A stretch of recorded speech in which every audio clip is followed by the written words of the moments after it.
2006 সাল থেকে আমরা বিএনপির সাথে বাংলাদেশ লেবার পার্টি আন্দোলন সংগ্রামে ছিলাম।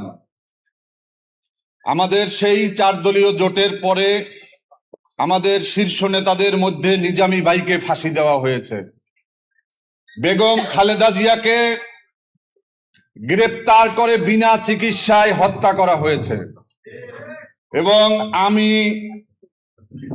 মতিঝিলের শাপলা চত্বরে যুবলীগের সন্ত্রাসীরা আমাকে নির্মমভাবে বর্বরোচিতভাবে যেভাবে হত্যার উদ্দেশ্যে হামলা করেছিল, আমার পুরো পিঠ সাদা। লক্ষ লক্ষ মামলা দিয়েছিল আওয়ামী লীগ, গুম করেছে, খুন করেছে, আয়নাঘর করেছে।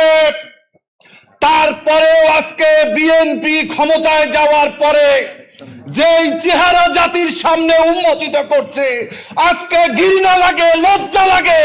এই বিএনপি সেই বিএনপি নয়। আজকে আমরা শহীদ পরিবারের বক্তব্য শুনেছি, আহত ভাই বোনদের বক্তব্য শুনেছি। তারা কোনো পয়সা চায় নাই, তারা কোনো টাকা চায় নাই, তারা চাকরি চায় নাই, তারা শুধুমাত্র চেয়েছে যে শহীদদের বিচার করতে হবে, বাংলাদেশে যেন কোনো ফ্যাসিবাদ তৈরি না হয়। এজন্য জুলাই সনদকে বাস্তবায়ন করতে হবে। আজকে 50% ভোট পেয়ে বিএনপি বলেছে তারা ক্ষমতায় গেছে, আর 70% ভোট পেয়েছে গণভোট।